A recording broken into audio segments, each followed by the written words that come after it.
I'm muted again. Hey, welcome to the show, y'all. I'm sorry. Monday night quarterback with the coaches here on Bama Football on YouTube. Welcome into the show, guys. As you come in, please run up the likes, run up the shares. We have the panel, myself, Coach Smook, content creator and fan analyst, longtime Alabama fan, joined with Coach J, Coach Jans from Jans Sports on YouTube. Hey, what's going on, brother? What's going on, Coach? Can't wait. Long week, man. I can't wait to preview some amazing topics that obviously I can't wait to cover. Also, again, well, first of all, shout out to myself. I know I see some people already. They're saying that it's birthday. So yeah, today's my birthday, man. So yeah, man. Appreciate you guys so much for all the support, all the love that I've been receiving on Twitter from you guys. And man, like I said, hopefully we can continue just another great show. We can deliver a great product for you guys. And I know Coach Shawn is running a little late. He'll be here, so don't you guys worry about it. But man, let's get into it because, Texas week is about to be here, baby. It's about to be here. It's so much to cover, from injuries to different news reports to things of that nature. Roll Tide, everybody in the chat. Before we get into it, we want to take time to acknowledge, a lot of the comments, a lot of you that are getting in early, that are sitting there waiting. Roll Tide in the chat to my boy, Roll Tide Rise Up. I see you in there, man, under your government name. Roll Tide to Bob Rutherford. He's always in here, longtime supporter of the channel. We do a lot of good dialogue in the chat. Mike Coleman, Roll Tide. Man, it's good to see everybody in here, man. Jason, Investor, I want to say. I hope I didn't say that. I hope I didn't butcher that. But Roll Tide. And we got our boy. Yes, thank you, Jesus. It didn't feel right even talking without my boy. We got Coach Shawn in the building, chat. Let's get it, baby. What's up, Coach Shawn? Mic check 1 2. Mic check 1 2, Coach Shawn. I think he's still trying to fix his mic, y'all. We're going to give him time to get straight. Mic check, mic check, there he go. check. There he go. There he go. Yes, we is in here. There we go. And Coach Shawn, everybody, let's clap it up for Coach Shawn making it in. He's, look at him, got a little forehead sweat on his forehead and everything, man. Look at he's still trying. Can you hear us, Coach Shawn? Yeah, I'm on a different computer, man. Okay. Got some family in town. Give me 1 second, brother. Y'all go ahead. Go ahead and But all right, y'all. We got Coach Shawn in the building. He's trying to get situated. But once again, we just want to continue to acknowledge you all, man. Hey, everybody's excited to talk about Texas. But before we dive into Texas, man, let's get into this thing. Let's give our final thoughts. You all tuned in for the post-game show on Saturday after the Alabama just straight handling of Middle Tennessee State University. I think it was a great game. I think it was exactly what we need to see in areas where we had the biggest questions, mainly in the star of the game, Jalen Milroe, who led the Alabama offense with efficient passing, a total of 5 touchdowns, 3 in the air, 2 on the ground.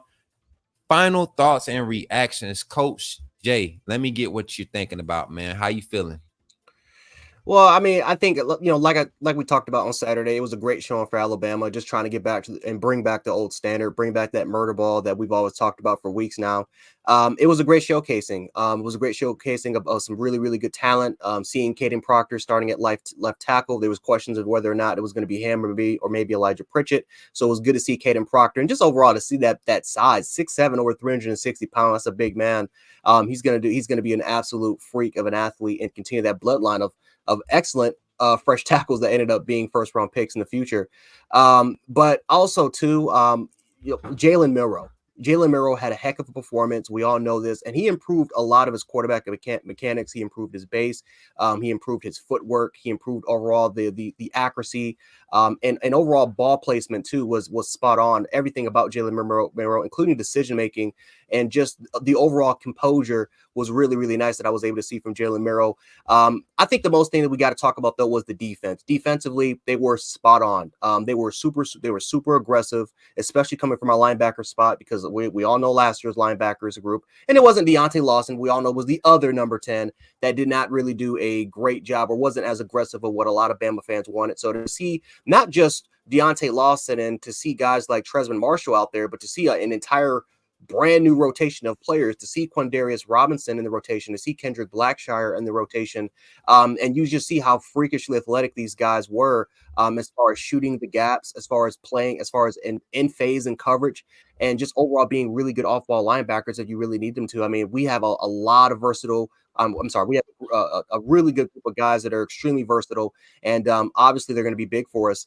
But yeah, so yeah, it was a really, really good game. It was a really, really good showcasing, man. And overall wise, I can't wait to see what happens next week, because there's a lot of guys that maybe didn't get the opportunity, that they didn't, the opportunity just because we ran a little bit out of time. And, obviously we did a great job, but obviously in that Texas game that's coming up, that's going to be really big for us. A lot of guys are going to get their opportunities, and they're going to get their showcase. So I'm excited to see what happens in the future.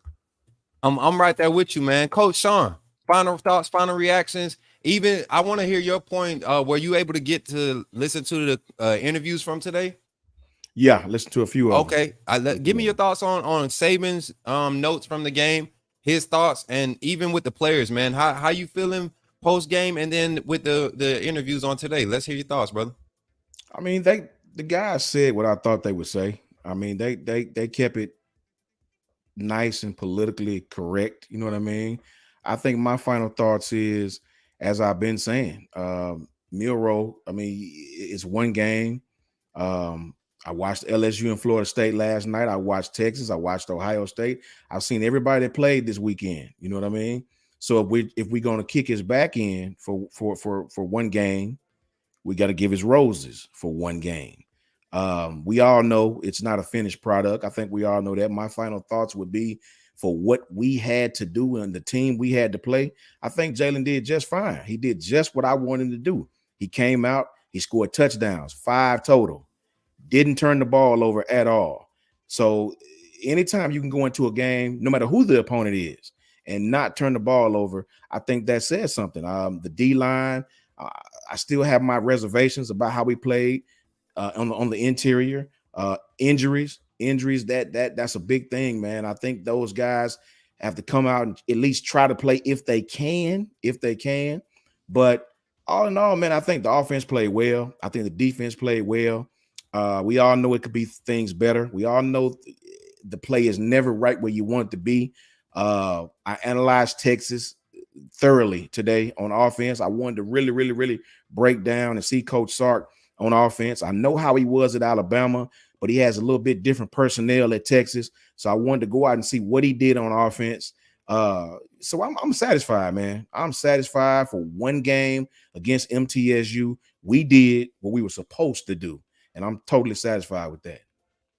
I'm just as excited as majority of the fan base. I think the fans that didn't overreact, who didn't, discount the talent that we were playing, I think what we need to realize is that regardless of the talent that we're playing, regardless of the team, you still have to go out there. You have to complete passes. You have to block. You have to do your assignment in order to win the football game. Talent's not going to win every time, and we saw that last year. We saw talent go out and beat up on a Utah State, and then talent come out and struggle against a Texas team who was prepared. And I think we highlighted that again after the game on Saturday. This team looked prepared more than anything. This team looked like they knew what their assignments were. And before I continue with my statement, I want to get to this question. Do you think our D-line will be able to pressure Quinn Ewers? If not, our secondary will struggle to cover their receivers. And that's Adam Lamparello.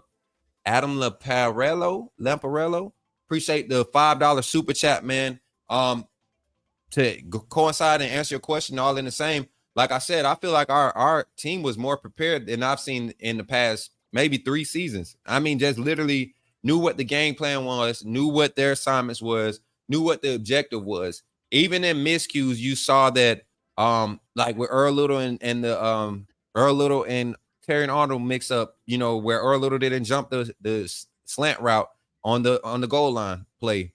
I think that's something small that I guarantee you it's already been keyed in the film session. Sunday film session, it was keyed. I guarantee you it was probably talked about on the sideline after the play. We have such a group of mature secondary mature defenders that's like 2 to 3 deep, man. The guys that are willing to learn, and we saw that come onto the field. We saw that transpire on the field. So I'm like you, Shawn, like you, Jay. I'm more than excited about what could possibly be coming on the field this coming Saturday against Texas. I think we are more than prepared or more than equipped to handle Texas this year and handle it like we're supposed to. As far as guys, ready to play, I think if we're going to talk about teams being ready in comparison to modes and transitions and evolving of talent and all of these things that matter when you talk about development of players and putting a good product on the field, I think last year's base or the level, the standard that we set to as our starting point is a great starting point to build from. Now, I would hate to see for us to regress, and regressing doesn't mean because we go out and give up 21, but regress would mean go out and miss tackles, because I only saw maybe 3 or 4 missed tackles the whole game Saturday. Regress would be safeties getting caught up in coverage or getting mixed up in coverage. I only saw that once, and we cleared it up literally the next play. Jalen Keeley did his assignment and forced an interception after a mix-up in coverage. And it wasn't even a coverage on the run play. It was a run gap field. Him and Caleb Downs had an exchange of words, and he turned right around and made a big play. So I love the energy. I love what's happening on the campus. I love what's happening on the fan base. I saw a lot more positive response. And Shawn, you called us out. You called the fans out. You said they need to show up. They need to make noise. And I got friends that was there, and I got videos, and it was loud in that stadium at kickoff. So I'm excited, man. I'm excited. Let's go ahead and get into it tonight, man. Everybody here, they showed up. Everybody showed up to talk about Texas. We've been waiting for this since last year. It don't feel like we won 20-19 in Austin, Texas. It doesn't feel like we came away from that game as the best team in that matchup. And a lot of Texas fans, majority of their fan base, feel the same way. They feel like we snuck one out of there. They feel like we stole one from them, which is literally what happened. But we know we beat Texas, and we put a good product on the field. I'm just curious and excited to see what we look like with a good product on the field. So let's dive into it, guys. Tonight, we're going to let's first talk about Alabama versus Texas. Let's talk about some things we were able to come across, some news, things of that nature. You want to talk Alabama, we talking about key injuries. Coach Jay, you want to go ahead and give everybody updates on the injuries that we have this week? So of course for Alabama, of course Jalen Key and Malachi Moore, those are kind of the two big injuries. They're day-to-day guys, so we're again we have to keep keep up to date, with the news just to see if these guys are going to be prepared. Because again, thankfully they're not going to be out for a long time, but they are going to be day to day. So they could potentially miss this game, but it's definitely a possibility that they play. It's definitely going to be 50-50 there. Again, Henderson, for the most part, we learned that for the most part, Emmanuel Henderson has a hip injury. So again, he could be out for about a couple of weeks. Potentially could be, come back in the field. So, but obviously the big one is Jalen Key and Malachi Moore. Those are two very, very important players in our backfield. You're going against a Texas receiving core on paper with the likes of Jatavion Sanders and Isaiah Nair or an A.D. Mitchell. A lot of those guys, you definitely want to try to have your best players because, again, it's next man up mentality. We understand that. But to have your key guys that understand the defense, that understand assignments, right, that has the experience to play in the defense, that's going to be extremely valuable. And especially going against a Steve Sarkisian-led unit, which uses a lot of motion and uses a lot of misdirection to try to confuse the opponent. So we have to keep up to date with that. But for the most part, they are day-to-day with those particular injuries. Man, great report, man. And all the information that we're getting is strictly from, Coach Saban's interviews and our insider reports. Nothing special, nothing more than what you all are getting. We're just giving our own personal take on how it could possibly affect our team as far as going out and being successful and completing the mission, which is beating Texas. And I mean beating Texas, not just winning the game, but beating Texas. Coach Shawn, major keys for the offense to have success in this game. Let's not dive into the particulars. Let's talk about the major keys. Give me 2 major keys for our offense to have success against this Texas defense. Our offensive line against their defensive line. Yes, sir. Our offensive line has to play well against this defensive line. We will not be successful on offense unless our offensive line has a good game. 2 things. Our offensive line has to play well and Jalen Milroe's legs. I think those 2 things will be the key to our game as far as when we're offense. When Texas is on offense, our defense has to have great eyes, great eye control. The middle linebackers cannot get caught up in watching window dressing. They cannot get caught up in watching the motions. Steve Sarkisian's entire offense is based off motions. Everything they do, the RPO game, even the zone read game, is all based off motions, misdirection. So our middle linebackers, as far as when we're on defense, have to have great eyes, man. If they have great eyes, we'll be just fine. The safeties and the middle linebackers have to have great eyes. On offense, Jalen Milroe's legs and our offensive line have to play well. If those three things happen, we'll come out with a victory easily. Expound on what you mean by they have to have their eyes in the right place, because we get into a lot of conversations about football with with fans. I think fans have this misconception of what football is based off what they see on the video game or what they see on game day. But there's a lot of small, intricate things that go into before the ball is even snapped. So when you talk about linebackers and safeties having their eyes in the backfield, go ahead and expound on that. Give examples, because we've all been breaking down film this week. And I just want you to give one simple example of a play where you remember from last season where the eyes weren't in the backfield. And this is the way you've been waiting on. Go ahead and knock it out. Perfect example. First, let me say motion, rips, lizzes. Motion, to the football fan that don't really understand what I mean by motion, is when they bring a player and run him to the other side, run him to this side. He's just not running just for a reason. That motion is used to find out a multitude of things, whether you're playing man coverage or not, whether you want to take one person out of the play, whether you want to run something back to an opposite side, what we call the play side and back side of the formation. Motion is used for a lot of different things, and Steve Sarkisian is absolutely great at using motion. When I say eyes, what I mean is I have to give you a play of what I'm talking about last year, and the same play I saw this year. I saw them run Saturday. What I mean by motion and eyes is when you play middle linebacker and you see a man come in motion, whether it's a running back or a wide receiver. A lot of times, depending on what defense you're playing, that somebody follows that man. If you're in a certain coverage, somebody may not follow that man. All depends on what coverage you're playing. But if playing middle linebacker, if you let your eyes get wrapped up in the motion, man, you'll miss the misdirection and they'll kill you with a screen. For example, Texas Saturday ran a play where Quinn Ewers sprinted to one side. They brought motion to the back side of the formation.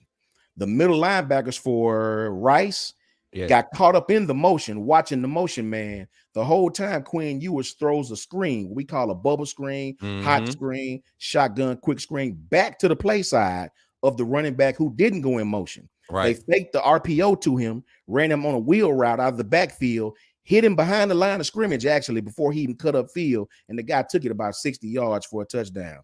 All in all, the linebackers for Rice got caught up in watching the motion man instead of watching their keys. If the safeties and linebackers get caught up in the motion, they'll kill us with small plays, with screen passes, bubble screens, anything that goes behind the line of scrimmage. So you got to be extremely disciplined with your eyes when you're playing middle linebacker. Read your keys. You can't get caught up in the motion, man. Last year, our linebackers got caught up in the motion. They would hit us with what we call reverse bubble screens. They sprint out to one side of the formation, turn around and throw it back to the other side. All in all, our linebackers get mixed up in the coverages. Next thing you know, they're 70 yards downfield for a big play or a touchdown. So we have to be extremely disciplined with our eye control at middle linebacker and safety. Okay. And I'm going to follow you up because you took all of my points because it was literally the simple things last season that Texas beat us with. So my keys to winning the matchup without going in depth is going to be, like you said, I think our wide receivers did well for the opportunities that they had last year, minus the big drop by Bonds. Down, or was that Prentice down in the middle of the field? I think it was Bonds when he was streaking down the middle of the field late and just kind of I don't know, somehow dropped it. I don't see those type of plays happening this year because everything seems to be based off of timing and being on schedule. And that's what made Alabama's offense efficient in the past. So timing and being on schedule is a key for us on the offensive side. Defensively, not necessarily, because I think the amount of experience we have at that level and the inside linebacker room, I don't think we'll have a problem there. But I think Sark is going to try to key those secondary guys that are getting their first taste of real college football. Caleb Downs. He's going to test Terry Arnold to see if he's for real. I don't think Sarkisian is going to give us the opportunity to let Kool-Aid make a big play, especially not early in the game. I don't think Sarkisian is going. If Jalen Key is out there, Sarkisian saw what Jalen Key did to that wide receiver and knows that he has the same, the same type of wide receivers, aggressive wide receivers who want to stretch the field. Jalen Key made that look like he could stretch the field and just literally came under the route and undercut it. Because if he had tried to lob it over, I don't know if y'all saw, but Terry Arnold probably could have flipped his hips and had the pick too, where Jalen Key had it. He came off of his man and flipped his hips. Either one of them would have had a good play on the ball. So I love the understanding. I love the whole the way we were able to display what we want to establish our identity off of. We had some good run plays. A few of them got knocked, it was early hits in the backfield coming from that right guard position. We all know what that issue is, but the keys is going to be that timing and staying on schedule for our offense. Defensively, I can't say it better than you did, brother. Discipline on every level. And I don't even think it's an aggression issue. People were questioning, the defensive line production this past game. You're not going to get much defensive line production when you're playing the air raid offense who's not going to run up the middle. I went back and I watched majority of the game where there were run plays. Our defensive front was very disruptive. The linebackers were making plays because of how disruptive the defensive front was. It just seemed like they would disappear at times because 7 out of the 8 plays that was ran on that drive were quick screens to the outside, quick hitches to the outside. So, but what I did like is the fact that you saw 93 and 91 out on the perimeter on the sidelines making plays, 7-8 yards downfield, chasing down plays. I like the fact that Trez Marshall came from the opposite side of the field and was in on the gang tackle before the whistle was blown. It wasn't him jumping late on the pile after the whistle was blown. So I'm excited, guys. We talk about the spread. They're giving Alabama they're giving the win to Alabama minus 6.5. Do you all think that the game is going to be that close? I'm gonna just throw it to whoever. Jay, what you feel like? Alabama by 7? I think it could be. It could be like that. But if it's going to be a 6.5, it's probably going to be more of a defensive game. Where because I do like Texas defensive line. I do like 93. I like 90. I like how quick and explosive those players are, especially coming off the line of scrimmage, and how they can just absolutely demolish playing even when they're playing gap assignment defense. They can absolutely demolish it. So I do think that it could potentially be a threat, and also depending on what lineup we assert, we'll get into that in a bit, but what lineup we assert for the offensive line. So that it's going to be literally going to be a battle in the trenches. Because I'll say this. I think Quinn Ewers again should be respected. I think Quinn Ewers is a player that obviously you take a look at last year, you saw some of the elite arm talent that or the potential that he can display with the arm. But I'm not that confident. I don't think he's as consistent. I think Steve Sarkisian, with the amount of motion and misdirection, I think that literally, it has to happen in order for Quinn to have success so that he can identify which sort of defense that we're in and he can take advantage of the opportunities that's kind of given to them. I think he's an opportunistic type of guy. But I think this is literally going to be a battle in the trenches. Their defensive line versus our offensive line. Our defensive line versus their O-line. It's going to be a battle literally in the trenches. And I think whoever particularly wins that matchup, again, I know it's kind of cliche to say, but for this game, it really is true. Because I think both teams have really good skill position players. Both teams have a lot of 5-star players. Especially again out at the skill position. In the secondary, they got the talent there. It's just now all about who's going to dominate the trenches. And I think very similar to what we saw yesterday with LSU and Florida State, how that was kind of more of an equal game. The difference was that Florida State was more dominant in the interior, and they were way more dominant as far as getting to putting pressure on the quarterback and containing Jaden Daniels. That's exactly what we have to do. We have to contain Quinn. We have to dominate the line of scrimmage, and overall wise, we have to put pressure. Especially like this is a game where Dallas Turner cannot be silent.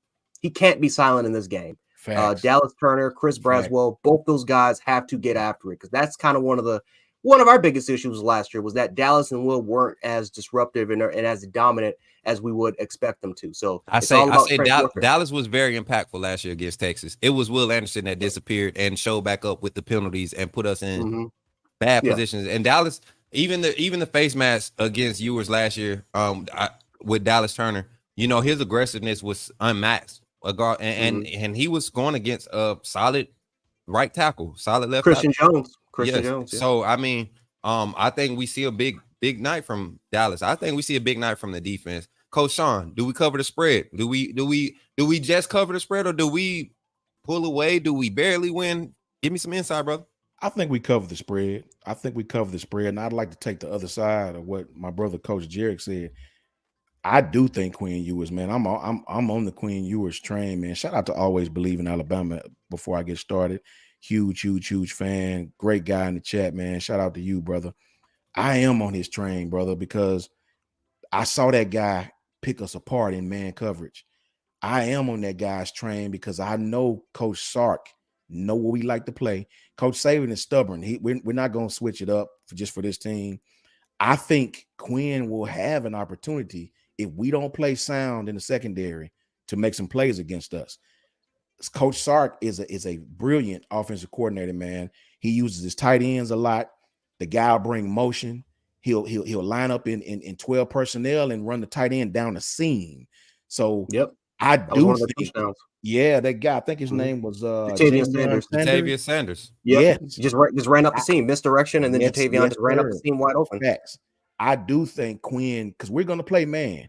I watched Xavier Worthy get at Kool-Aid a little bit last year, and the young man who's not on our roster anymore, who transferred. I forgot his name, number 6, I think he was. Tyrese Jackson. Yes. Mr. Give Up the Bean Top.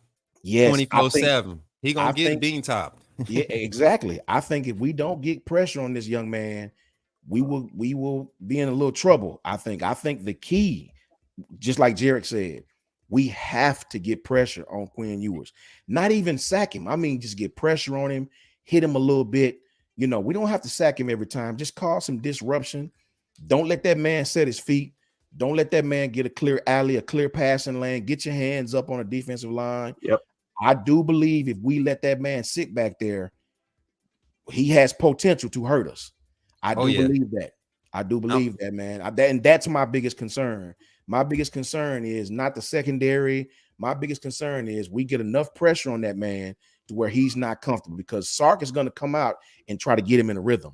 Sark is going to come out and let him try to hit some screens, some really short passes to get him into a rhythm. I don't think he's going to take the over the top play right off the rip. Right. Being on the road, I don't think he wants to do that right off the rip, but I do think he's going to try to get Quinn comfortable. And I think before you keep diving, Shawn, you keep diving, because you diving into the next segment. Look at you. You one of them preachers, man. You one of them preachers that get up.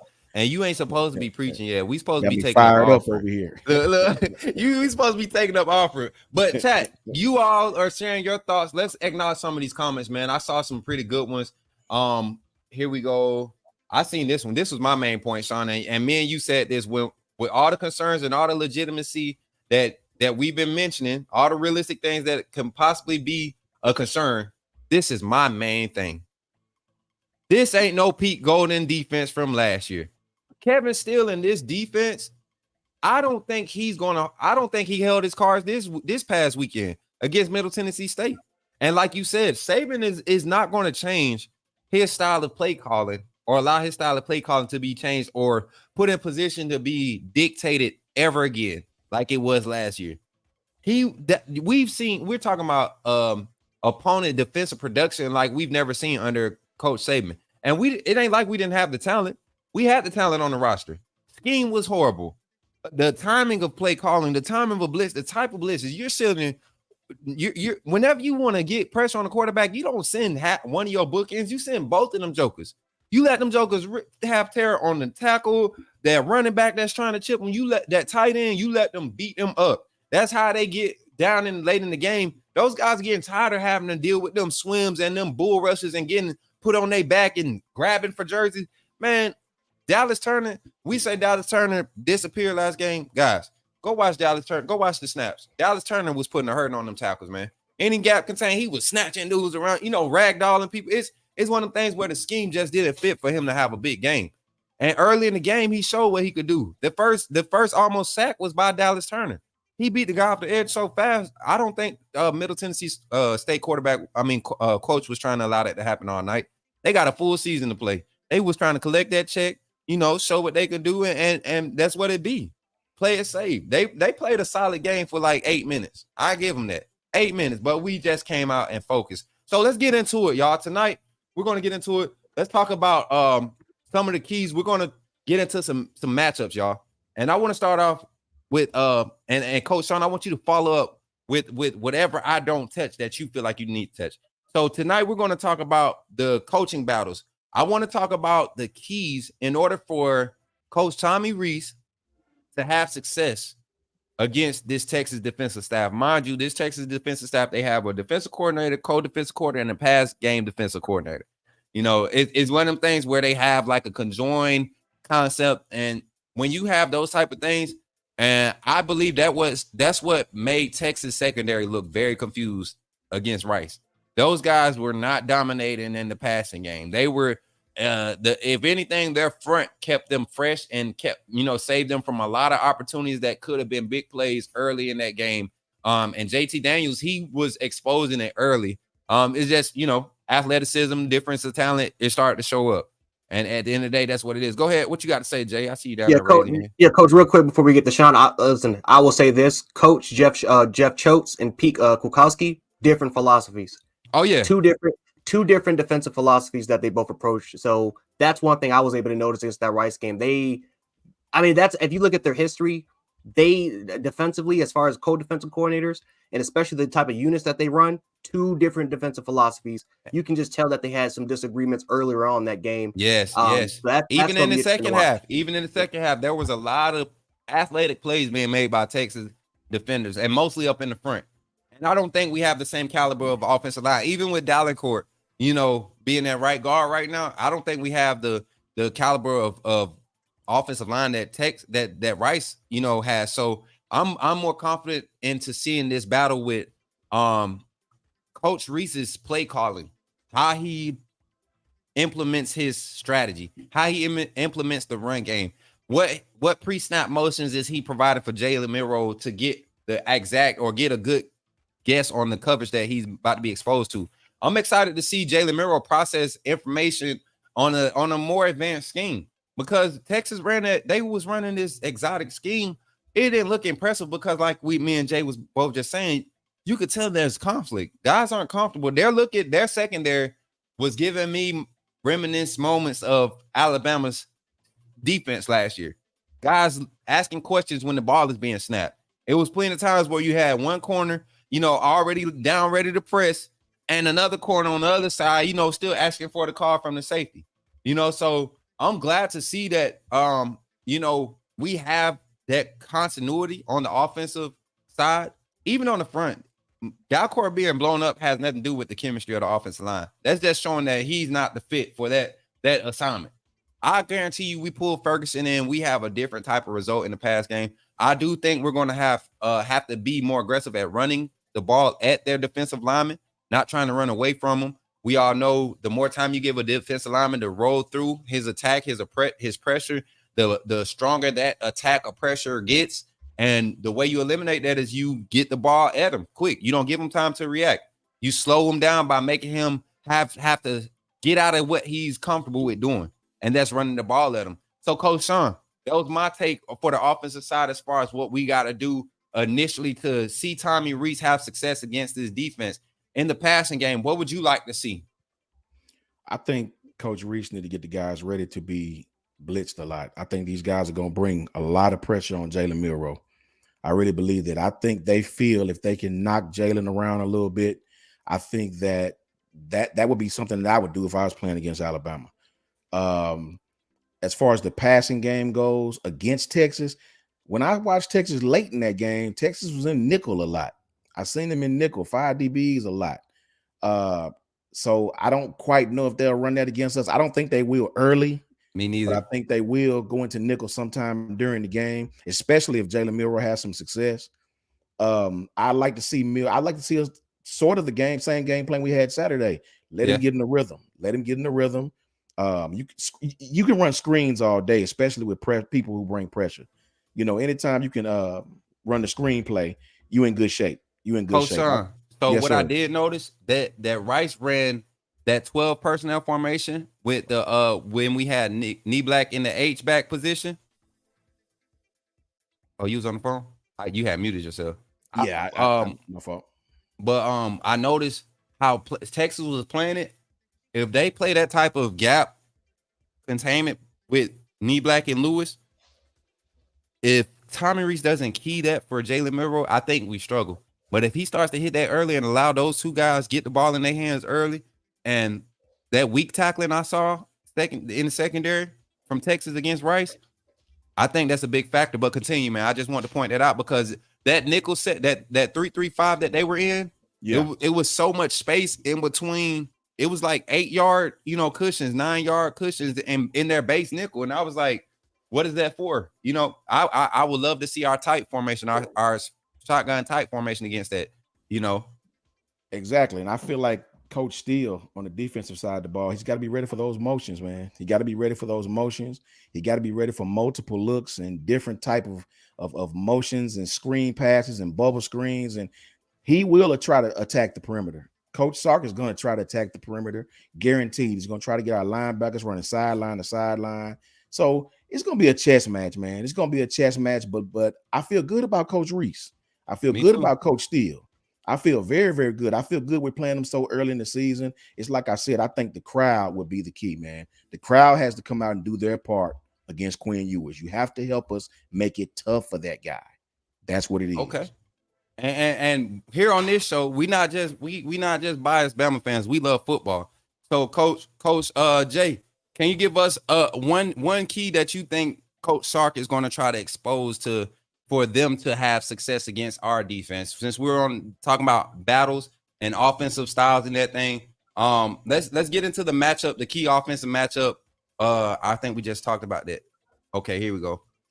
Key defensive matchup with our defense against Texas offense.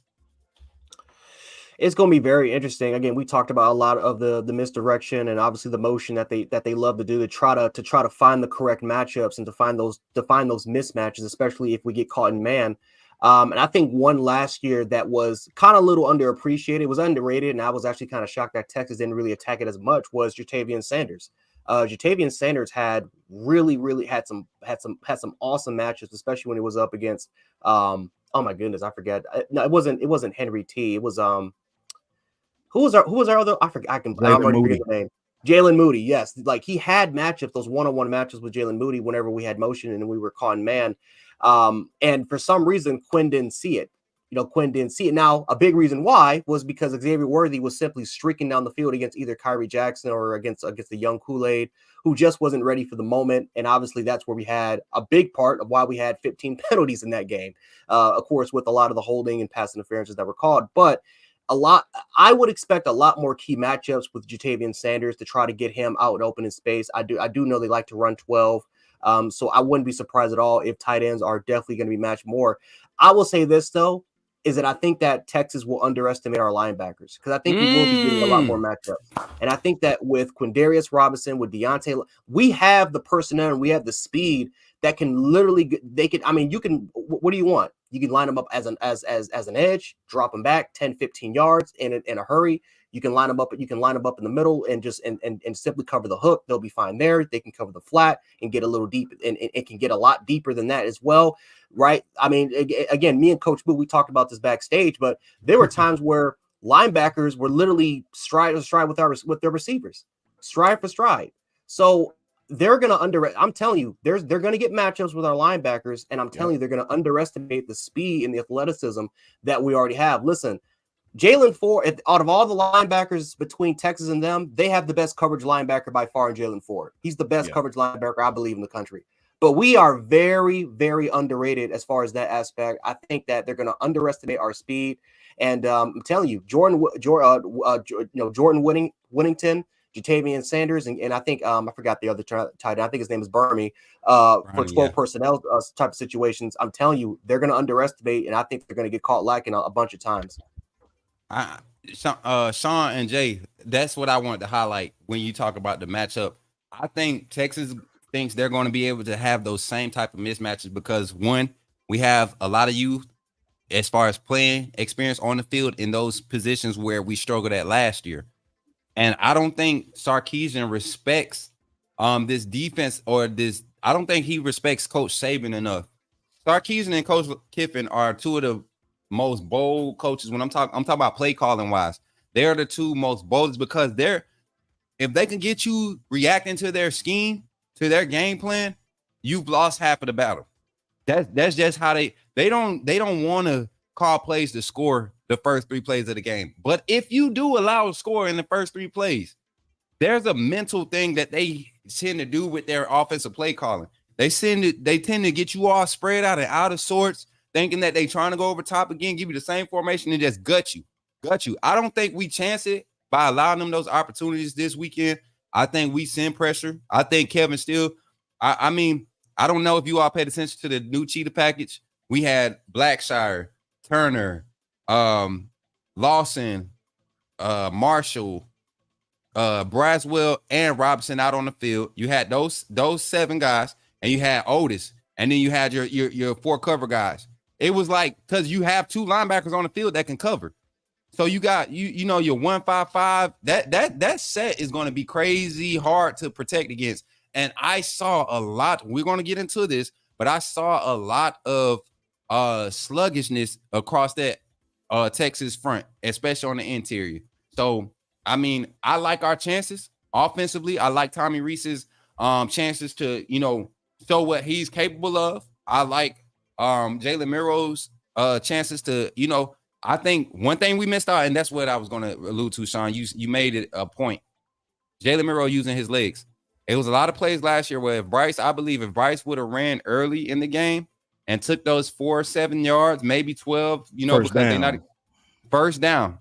Now the safeties can't sit up top, and it doesn't look like our wide receivers can't create separation because not once did they pull 2 safeties in the box or pull 2 safeties within 10 yards of the offensive line. They had safeties sitting at 12 to 15 yards off the line, just waiting for Bryce to try to make something happen. Yeah. So I don't see Tommy Reese putting Jalen Miro in that type of situation, which then entails we are going to get active somewhere else, and it's going to be in the run game, and we're going to be able to test that defensive front, which, like Coach Jay said, I believe is their strongest point on the defense right now. And as we get into it, let's talk about our defense against their offense. Coach Jay, since we let Coach Shawn start off with the offense last time, you take the defense away. What are some key? What's the key matchup as far as Coach Saban, Coach Steele versus Coach Sark? And I want Shawn to go last because Shawn knows how to break down that Sark offense. He loves that Sark era offense. It's something about Sark era offense in Bama. But go ahead, Coach Jay. Saban and Steele versus Sark.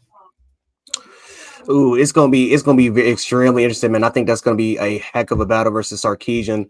Some keys that I think that I definitely think that Coach Steele is gonna be using, man. I'm telling you, man, edge presence is gonna be extremely important. Containment and disruption from those edges is going to be very important as far as stopping the key. And I will also say this as well. Deontay Lawson is going to be a major factor. If you go back and watch the Rice-Texas game, number 40, I believe it was either number 40 or number 42. One of their inside linebackers, as far as just gap blitzing, was dominant, especially in the first half. It caused major issues to Quinn Ewers. Matter of fact, he got pressured 8 times, and he got pressured 8 times in that game. They had a very high pressure rate as far as gap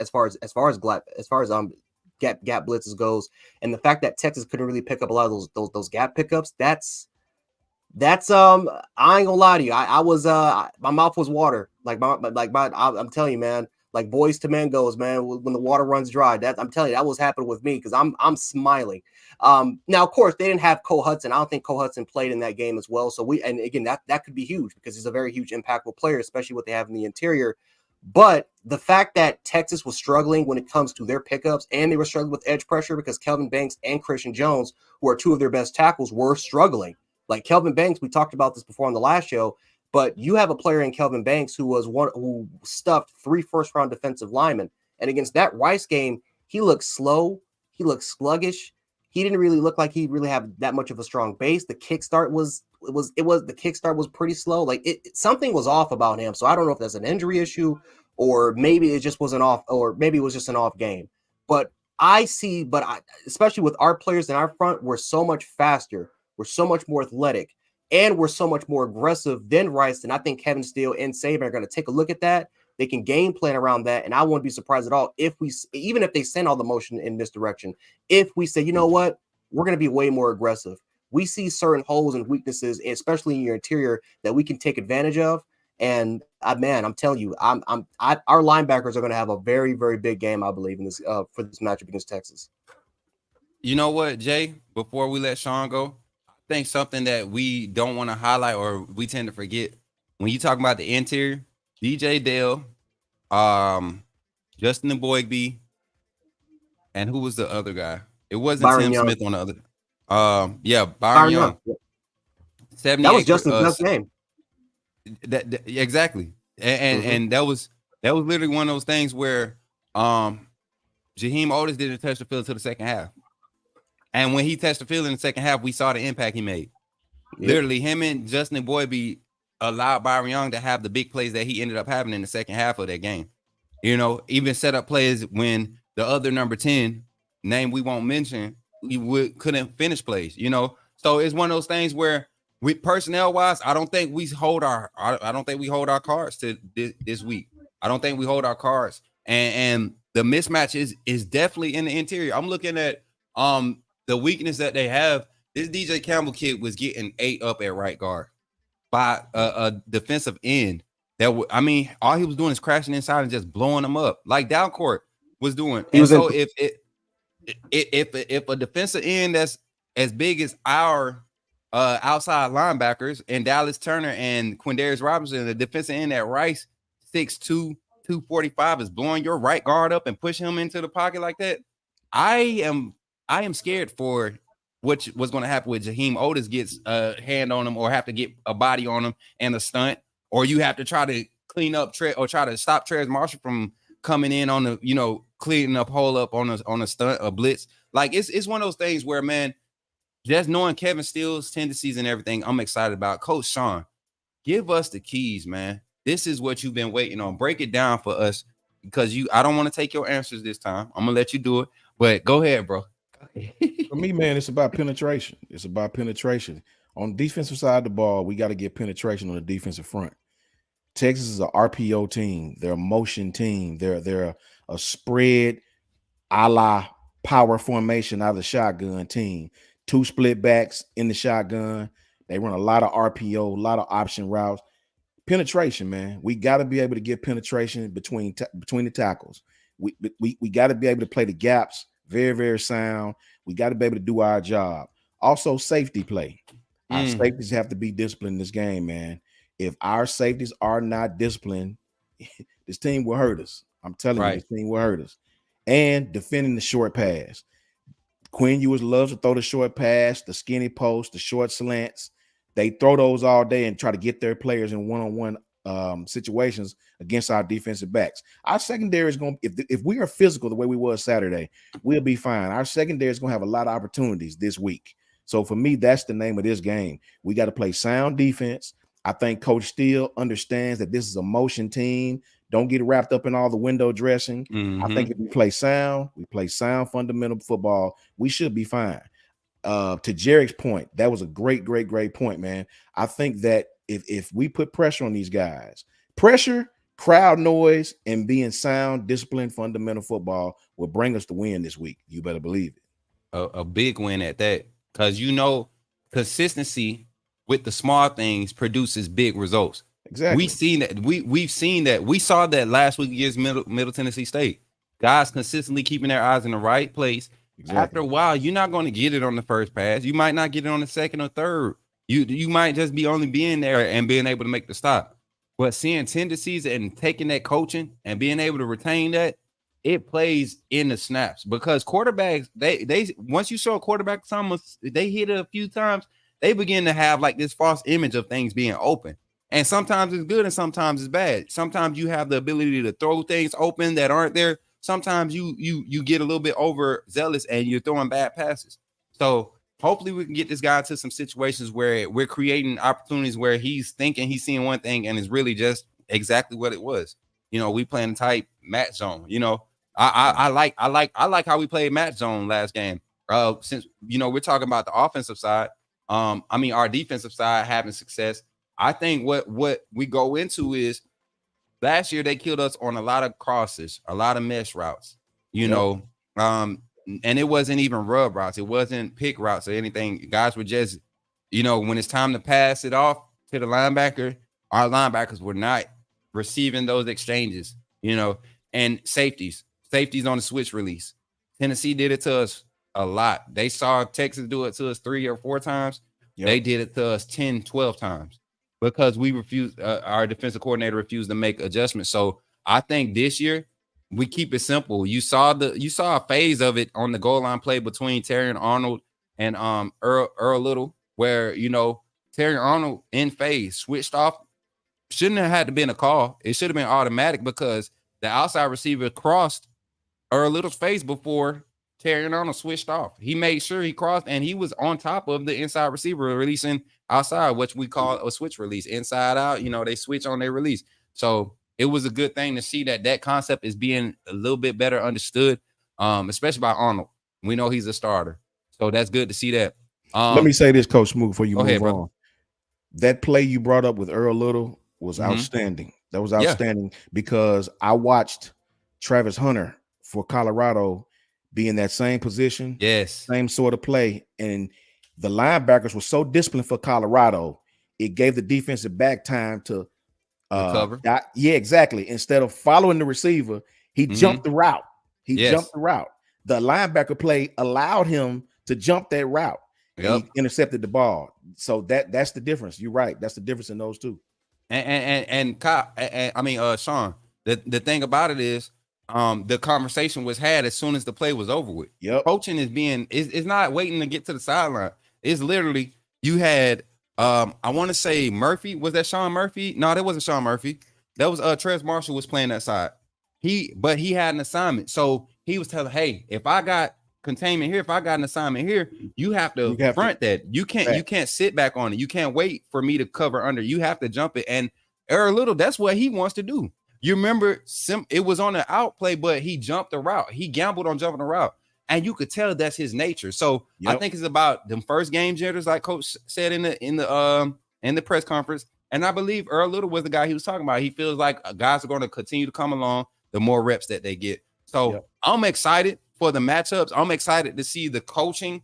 It's a lot of experienced coaches on these staffs, guys. I don't think we're going to see this much experience on both sides of the ball. And you're talking about two different philosophies of how you want to impose your team's identity or start and continue a trend. I think this is going to be a more philosophy and concept-based matchup than what it was last year. Because last year was about who could make the least mistakes, because Texas should have capitalized on a lot of offensive drives that, they just, whether it was drop passes, getting behind the sticks early, allowing us to get, cheap plays when they could have had us beat. It's just misreads, all that type of stuff played into them not taking that game from us last year. And then also us with as many miscues as we had. Most penalized game in the season, correct? Yeah. Was that against 15 Texas? penalties. 15 penalties for 100 yards. Yep. So, I mean, it's one of those things where we're at home, Shawn. We're at home, Jay. The crowd, they bring it out the bleachers. They're gonna bring out the bleachers. We got to get them extra 20,000 up in there. I hope so, man. I mean, I'm almost tempted to believe that standing room is gonna be available down on the field, on the gate. I feel like we're gonna give Texas everything they can handle.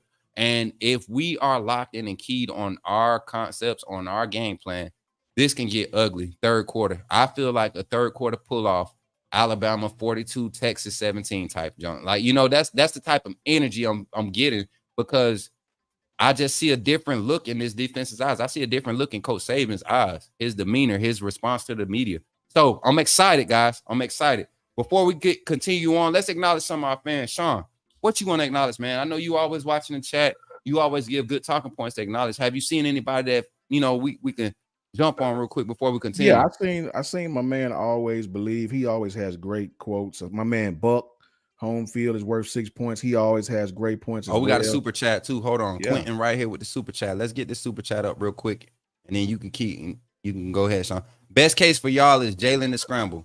Not necessarily scramble.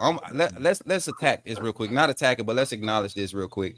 Quentin, appreciate the $1.99 super chat. First of all, we definitely appreciate the support. Thank you for supporting Bama football on YouTube. Kyle Henderson and Monday Night with the coaches. Man, look, I'm gonna say it like this. I don't think that Jalen Milroe scrambling is going to be key. or the best case for us, I think how we use him in the run game, how we implement him in the run game is going to be key, because I don't think we see more than 8, 10 attempts of Jalen Milroe, design QB runs. I don't even think we see 8. I think we see 6 design runs to keep the defense honest, especially Jalen Milroe showed a lot of discipline on the read option. Coach Jay, you got any comments for that super chat? If anything, if we're going to talk about his running ability, I would rather him try to avoid pressure, step up in the pocket, be elusive in the pocket, stay poised, and try to make those throws on the run. I would rather have that than simply scrambling. And again, he's going to be implemented to the run game. He's going to have a big factor. But again, if we can, again, I'm not saying he's going to be Bryce Young, but the dual threats that have beaten us. They have beaten us because of how elusive they were. A big element was because how elusive they were in the pocket, making throws in the run, staying composed, and overall. Because like when you're doing the scrambling drill, guess what? A lot of that, you can be in perfect coverage, but all of a sudden when the play breaks down, receivers have a tendency to know what their quarterbacks, when the play breaks down, receivers, they know exactly what to do. They know how to bail on the route, and they know exactly where to go in order for their quarterback to obviously be successful and to try to make those big throws. And that's something that I think Jalen Milroe, we know he's capable of. We've seen it, but that's something that Bryce Young has done. That's something that Jalen Hurts was famous for here in Alabama. And that's something that I think Jalen Milroe could do, and I think that could be key here because they're gonna put some pressure, right? I don't think we're gonna. This is 2020 Alabama where we're simply just stuffing every single, where Mac Jones is not. He's barely getting touched. He's barely getting any pressure. There's going to be some pressure coming from Ethan Burks. Devondre Sweat's going to get in some good matchups. He's and coming from the nose, he's going to do a good job. Byron Murphy could get in there as well. But it's about Jalen Milroe staying composed. And if the play breaks down, I want to see him on the runs, keep his eyes down the football field if possible. If he needs to go to last resort to run, fine. But making those second effort plays is going to be a key for Alabama to win this game. Shawn, Rhett in the chat, Jalen's arm is nothing to sleep on. Tell these folks how long we've been preaching that. Oh my God. Quite some time, man. You give this guy his opportunity. You give this guy some time. He'll hurt you. Give him time. He'll definitely hurt you. Look. They just all up in your analysis, Shawn. With the J. Look, they about 8 months later on this scouting report. Jalen Milroe is going to be hard to stop in his own read scheme. Yeah. The way this offensive line was blocking, highlight the left tackle play with Caden Proctor. How them edge runs was just springing open. Caden was very physical in the run game. Caden was more physical than some of the veterans. Trust that. That kid was extremely physical. Trust that. I want y'all to see my face when I say this, chat. Caden Proctor on the run game. Yeah, I'm talking about all phases of the run game. Was the most consistent physical imposer on that offensive line for all the quarters he played, every snap he played. When it came to run plays, he was so physical. Yeah. Nothing about that 6'7", 330-pound kid was soft. And you talking about you got a guy like Ferguson that's on the bench and that's going to give you that much fire, and he can't get in front of Dalcourt. Come on, guys. Come on, we got to do something. That is key. I believe that's more important than Jalen Milroe timing or having that protection in front of him squared away before we walk into Bryant-Denny Stadium against Texas, because those defensive tackles at Texas are nasty, bro. Texas has no choice. They have no choice but to load the box and play man coverage. They're going to play tight coverage on the outside and try not to let Jalen beat them. That's what they're going to do. Basically, they're going to try to load the box so that kid don't get outside, don't give up nothing in the run game. They're going to try to, I guess, live or die with him throwing the ball. They're going to start out with that. You can be rest assured of that. They're going to start out to see if Jalen Milroe can make some plays with his arm. If he completes a few passes and starts off 6 for 7, 7 for 7 like he did this last time, Texas will change. I promise you, they will change. Yes, and you know what's going to be crazy, because I don't think we gave credit to Jalen Ford in coverage. Yep. There's no linebacker in the nation that's spying Milroe one-on-one. No, I don't. Facts. Where there's no, I don't see a safety in the nation. You can't. You can gamble and bring your 3 safety look out there, but then we just gonna run it up the gut on you. So big plays from Jaheim Oates in the middle and big offensive line interior protection and push. I think we have a solid game, guys. Before we get out of here, it's time to get into these game predictions, early week predictions. Y'all know early in the week, these predictions we make early in the week, they're not one of those things where, book us on it. We still got practice to go through. Injuries might happen. Guys might come back from injuries. Any, mini, money, mo. Started off, Coach Shawn. Predictions? Game predictions. Yes, sir. Game predictions. Man, I'm a superstitious man. I don't give predictions. I will, but I'll say this. Mm-hmm. Bama by 13 points. By at least 13. Mm-hmm. Simple as that. Simple as that. I like that. You know what, Coach Shawn? You know why I like that from you?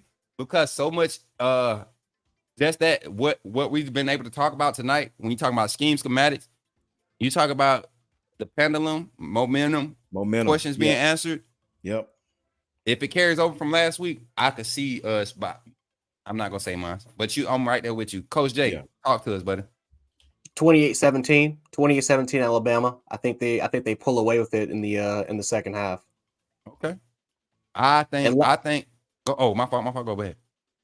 I have to say last year I was actually one of the rare Bama fans that sat up there and said that game was going to be close, really close last year. Yeah. And so hopefully my prediction matches up with this one, but I think 28-17 will pull away in the second half, in my opinion. You said, what was that, 28-17? 28-17. Okay. So kind of close with Shawn. Kind of close. Okay. Guys, I'm at home. Jalen Miro comfortable. Defense sliding to the ball. Kevin Steele, defensive coordinator. Coach Saban on the field by himself with his positional group coach. Energy on the sideline. Full stadium. Late game. Sun already gone. It's nice and dark and the stars are out. It's a clear sky. Them LED lights is flashing.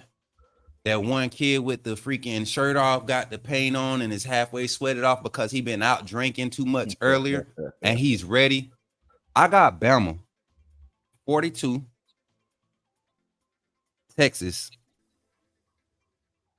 21. I give Texas 24. I see them getting a few field goals early to stay within striking distance, but it's never a close game.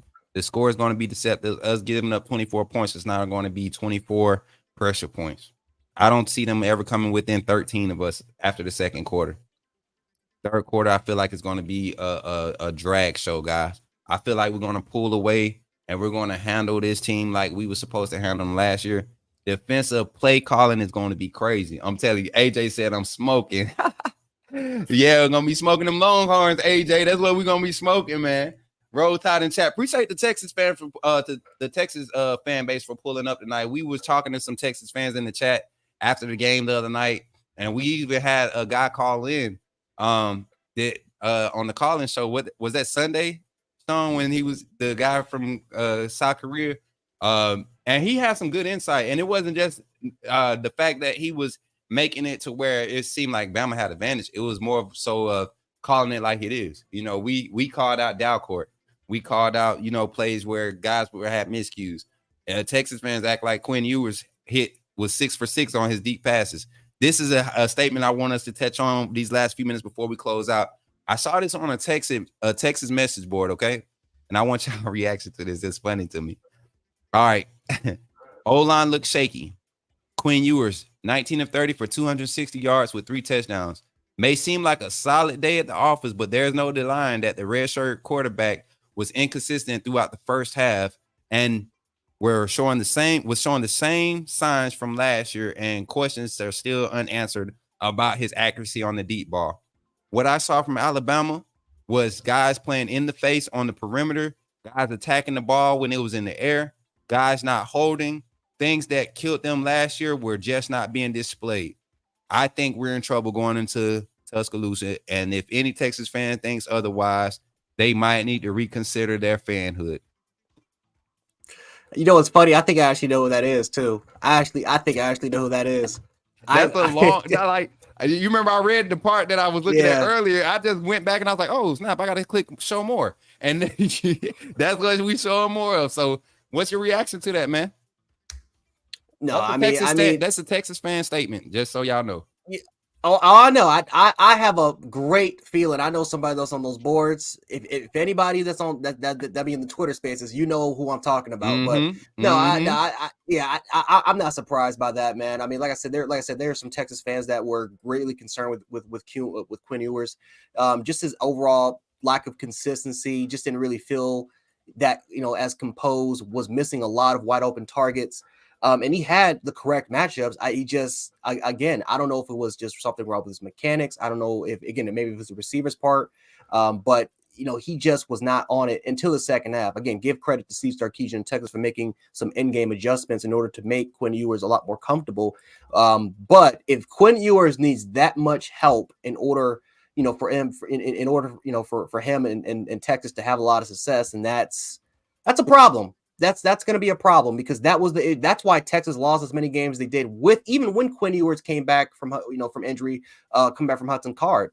He had a lot of accuracy issues, and it was a lot of simple developed concepts that honestly, again, a lot of those matchups were won by Texas. They just, for some reason, Quinn just couldn't deliver. So there are big questions with his accuracy. There's big questions overall.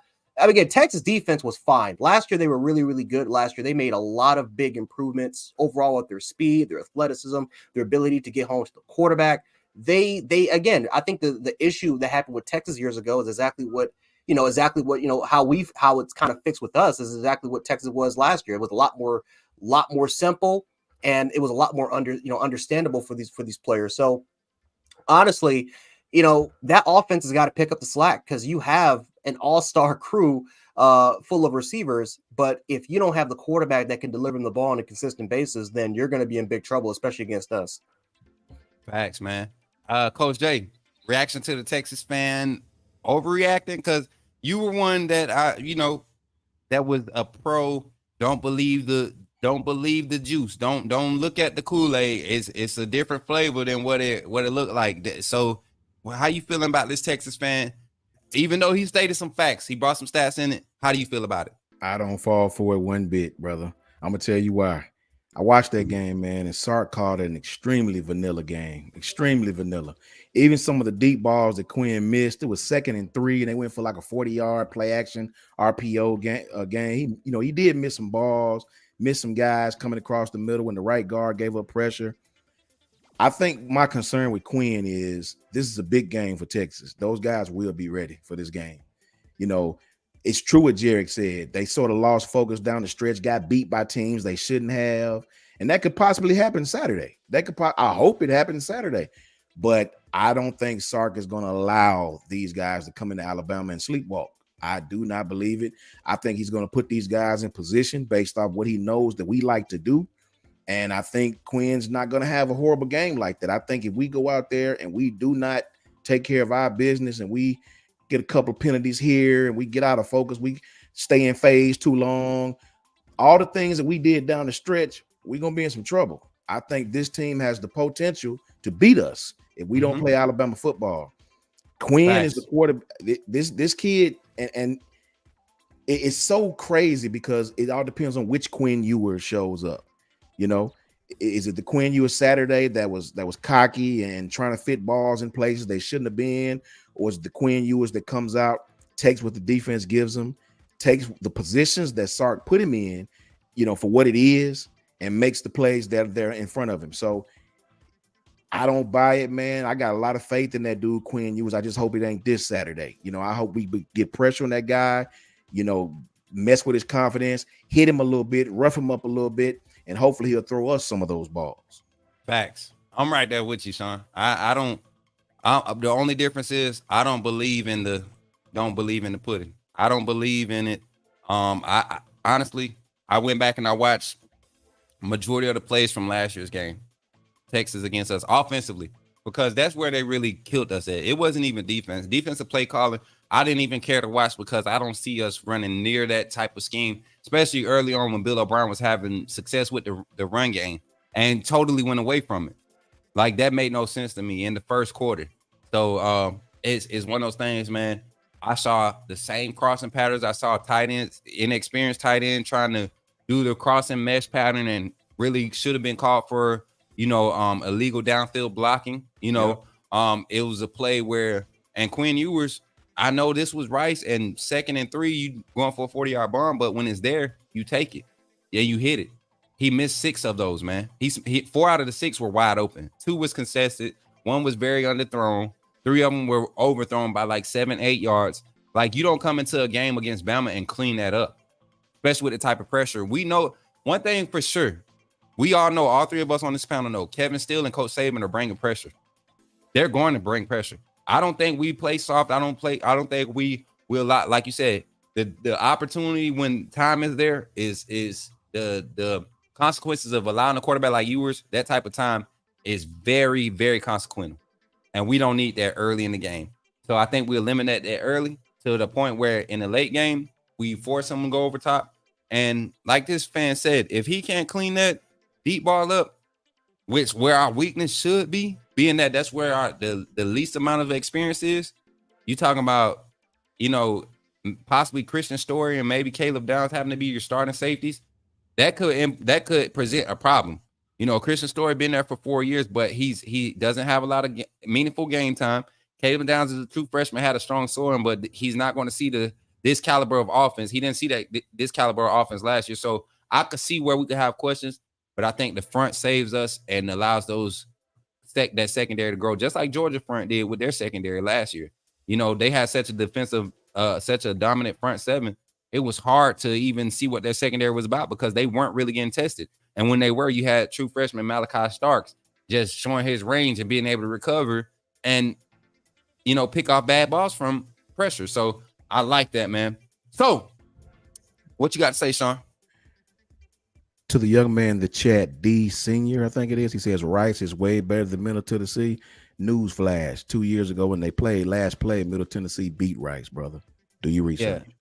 Come on, man. And transitive property is never a good thing to use when you're talking. I learned this in a little sports talk group I was in, and it is not nothing that I learned. I just never knew it was a good term to use for that. When you talking about how teams match up, just like people watch Florida State and LSU game, was like LSU is not it. This, that, and the third. We just saw Florida State win mismatches. That's usually what happens in the first game of the season. Mismatches get exposed. Whoever can consistently expose the mismatch early, that's who usually can win the game, because it's hard to get guys to make adjustments first game of the year. You got guys who are in their first start, they're in their first meaningful game time.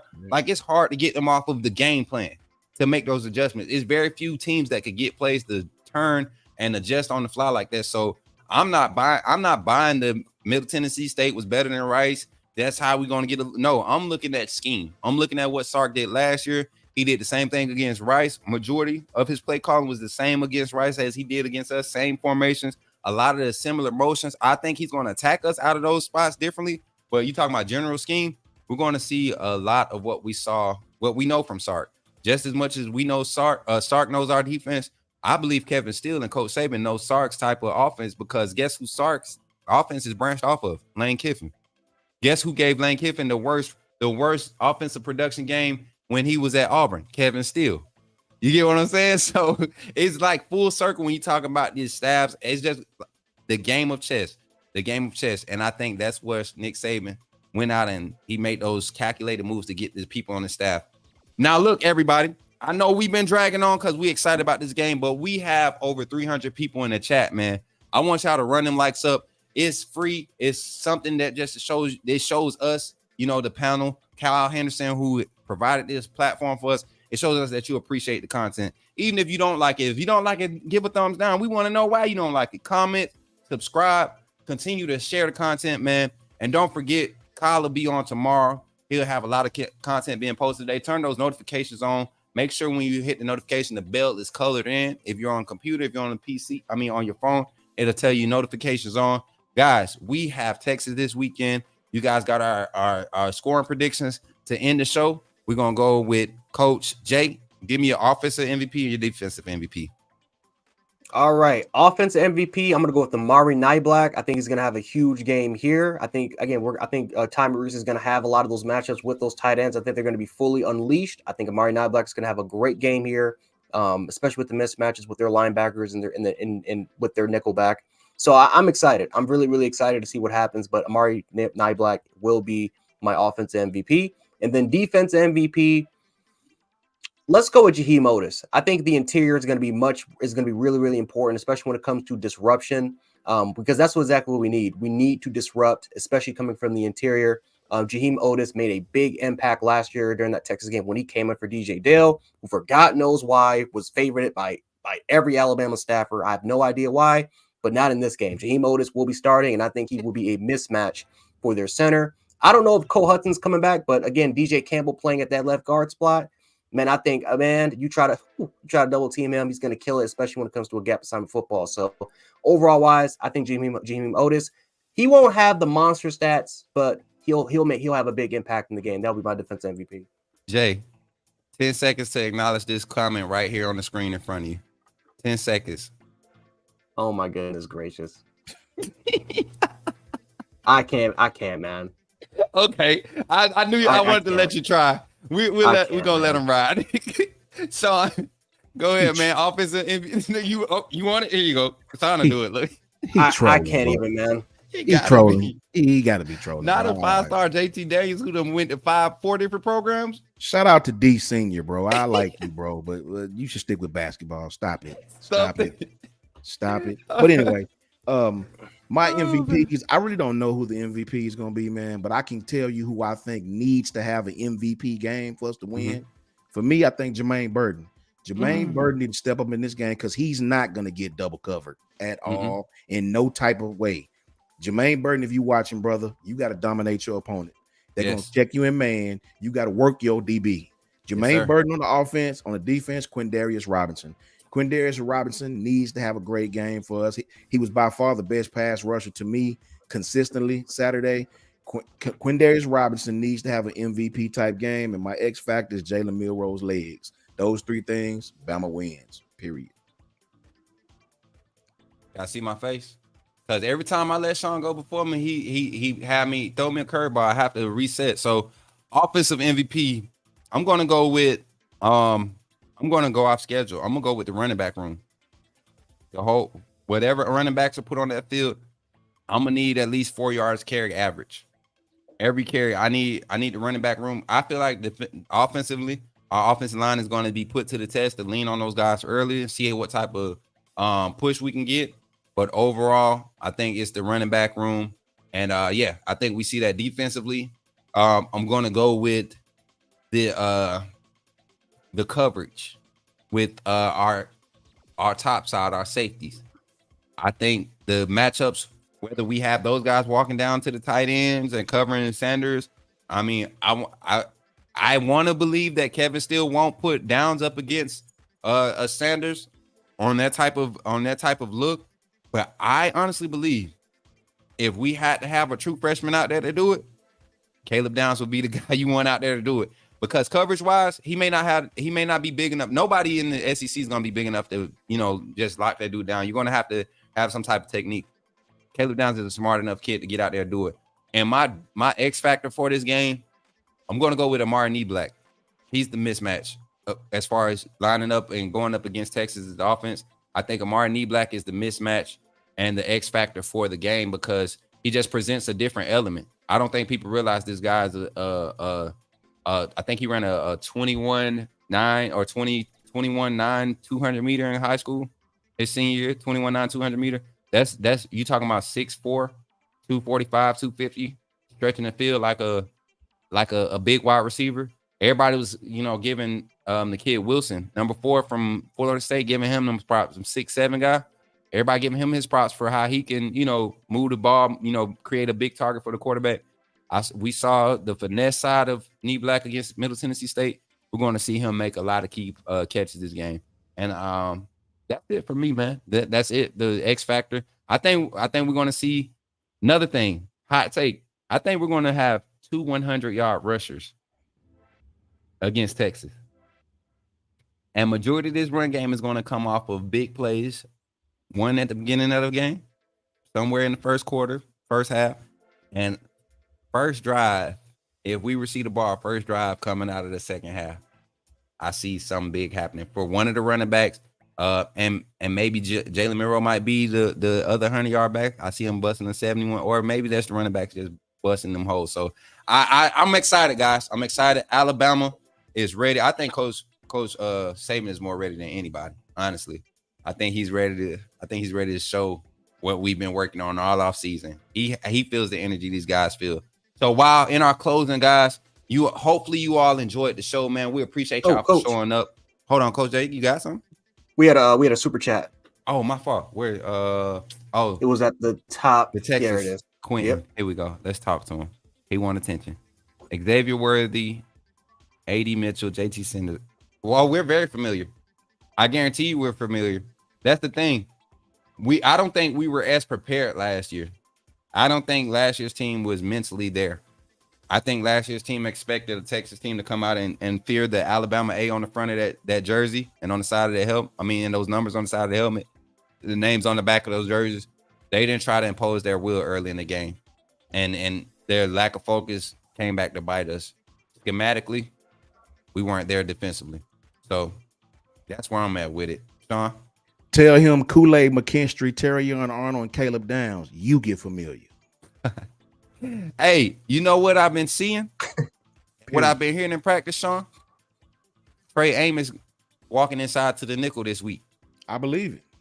If you have three corners, interchangeable corners that could really shadow across the field, walk with a man. Yep. Know that once I get perimeter assignment and man, I have perimeter assignment. You get three DBs like that. Yep. LSU. Why you think LSU had the number one pass defense the years Tyrann Mathieu, what's my guy number Morris 7? Claiborne. Or Patrick guys. Yeah. It was Adrian Peterson, all them, not Adrian Peterson. Patrick Peterson. Mm-hmm. All them guys, they were deep. You had three guys in the secondary that really could match up and just follow a guy. When you could do that and have one safety just kind of float in between all that, pick a side. Who got beat last play? Let me help them a little bit. Who got beat last play? Let me make sure I'm helping run support first. Oh, the front seven got it. Well, when it gets in the air, I'll go get it. Anytime you provide Eddie Jackson benefited from having that issue in front of, or that luxury in front of him. So great show, guys. Once again, Quentin, thanks for the super chats, man. Appreciate the Texas fans, all the fans, but most of all, we appreciate our Roll Tide family, man. As we close and everybody shares their socials, I want everybody to give me some RTRs in the chat, man. My boy said we taking a pick 6 to the house. Oh, factuals. Coach Shawn, take it away, brother. Tell everybody where they can find you at. Last but not least, man, if you guys want to email Talk Football, HammondsFamily25@gmail.com. Social media coming soon. Shout out to all you guys. Shout out to Cal for giving us the opportunity. Shout out to my brothers on the panel. Roll Tide, crowd, come out, scream your heads off. Let's go. Coach Jay, take it away, brother. Yeah, find me at Twitter, Jant716. Of course, you guys can find me on YouTube, Jan Sports, as well, if you want to, follow my personal YouTube. And then, of course, definitely follow me on Gmail, or you can personal contact information. Again, Jerick946. Especially if you want to try. Best way to get in contact with me is definitely through email. So definitely go ahead and do that. We can talk pretty much anything there. Again, can't wait for the season to start.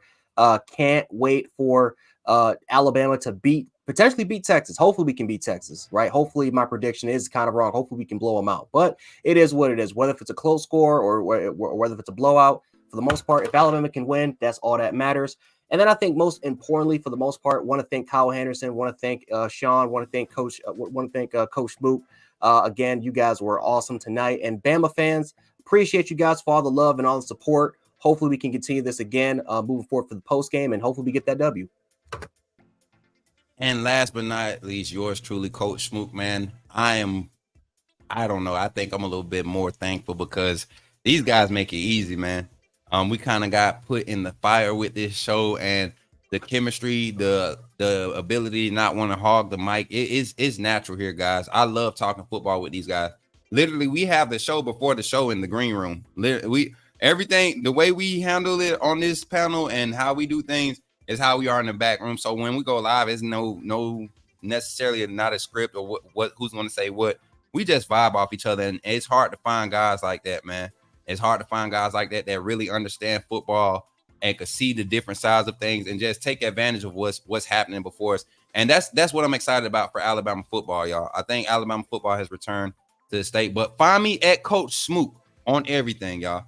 Tonight, if y'all want to see the live version of Alabama versus Texas on college football revamp, I will be going live on my YouTube channel at Coach Smook. I will also be live on kick.com. This is something that we're going to start incorporating on the channel. You guys had a lot of nice reactions to the previews of it from the last one, so I'm going to continue to do it. And we're going to capitalize on it. I think it's going to bring a different aspect for our fan base to come in and join in and just have a good time, man. The vibes are always there. And like Shawn and Jerick say, we're going to get Shawn active on content. This guy has a lot of knowledge. Me and Jerick are coaching him up, getting his Twitter up. Y'all seen my comment earlier. Coach Shawn need to get on that Twitter. We're going to get Coach Shawn on the Twitter, and we're going to get him active because the Alabama fan base needs to hear these guys' voices. And last but not least, shout out to Kyle Henderson, the freaking GOAT, man. When I say this guy is a staple and talk about Bama football content and this new age of getting content out, past media, past mainstream, this guy's a different breed. The brand speaks for itself. Bama football on YouTube. If you ever come to YouTube and you type Bama football, you're going to see this channel pop up first, and you're not going to be dissatisfied. So I thank you all for pulling up. I know my panel thanks you guys. I thank you once again. And if nothing else needs to be said, it's been fun. It's been good. Monday night quarterback with the coaches, Coach Smook, Coach Jay, Coach Shawn. We out of here, man. Roll Tide. Always believe. Roll Tide, brother. Yes, sir.